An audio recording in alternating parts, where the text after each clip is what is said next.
Alright guys, Bold Daily Picks coming at you today with another episode. It's going to be the fourth video out today. If you haven't seen the other ones yet, go check them out. A lot of good picks all over the place today in all sports. In this one, we're going to be talking about some MLB teams since the season's right around the corner. Some teams that are maybe a little bit undervalued right now and some teams that are maybe a little bit overvalued. First, we're going to start out with an undervalued club in the Chicago Cubs. Obviously not the same team that won the World Series in 2016. Obviously, a lot of turmoil going on with them. But this is a team with a lot of talent. I trust David Ross as a manager. I trust the Cubs front office. This is coming from a diehard White Sox fan. The Cubs are going to be better than expected. Their win total, I believe, is floating in the high 70s somewhere. I don't forget the exact number. High 70s somewhere. I think they blow that out of the water. I think they compete in the Central. My pick out of the Central is going to be the St. Louis Cardinals, but I think they compete. I got them coming in second in front of the Brew Crew. I think the Cubs are being seriously undervalued. There's a lot of top-tier talent on that team. You look at guys like Bryant, albeit they're trying to move him.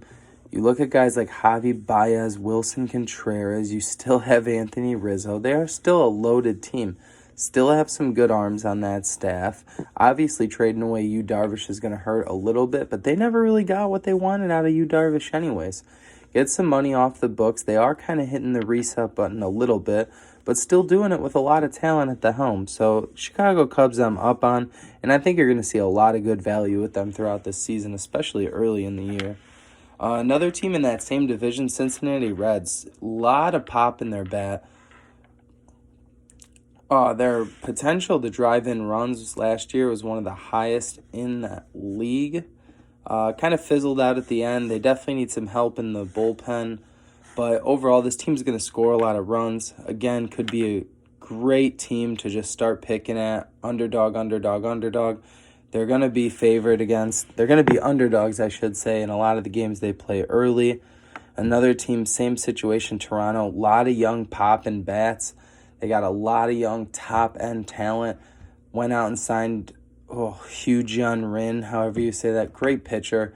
They got some young arms coming up through the ranks right now. I think there's going to be a lot of value with Toronto because I don't love the AL East.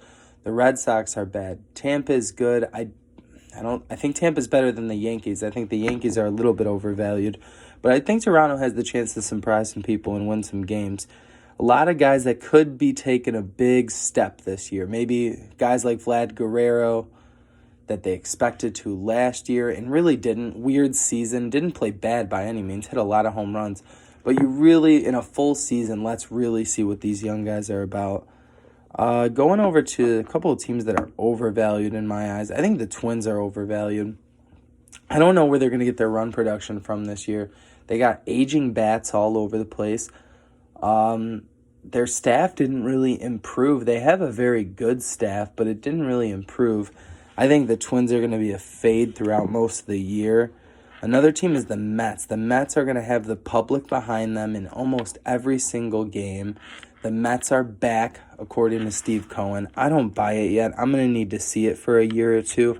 I think the Mets you're going to have great value with the Mets all year playing against them. There's going to be games where they're throwing their fifth pitcher in the staff, their fifth pitcher, against another team's ace, and they'll be favorites. The Mets are going to be great value to bet against, again, especially early on. Another team, same situation as the Mets, the Astros, just not the same team after that scandal. They still have a lot of the same talent, but again, back to some of these aging guys. They have aging arms in the bullpen. They have aging arms in the starting front. I think the best of what you've seen from that Astros dynasty is over. They lose George Springer, which was expected, but again, you're going to have to replace 100 RBIs. You're going to have to replace 330 on base percentage. You're going to have to replace 20 to 25 home runs. It's not easy to do. And again, the public's going to love Houston all year. I like fading Houston, especially early. So just a quick little video, guys. Definitely going to be dropping some more MLB content. Had a really, really good year in MLB last year. A lot of success. So we're going to pass the success on to you guys. If you enjoyed this video, definitely give it a thumbs up. If you haven't already, please subscribe. It really goes a long way for us, guys. This is our fourth video today.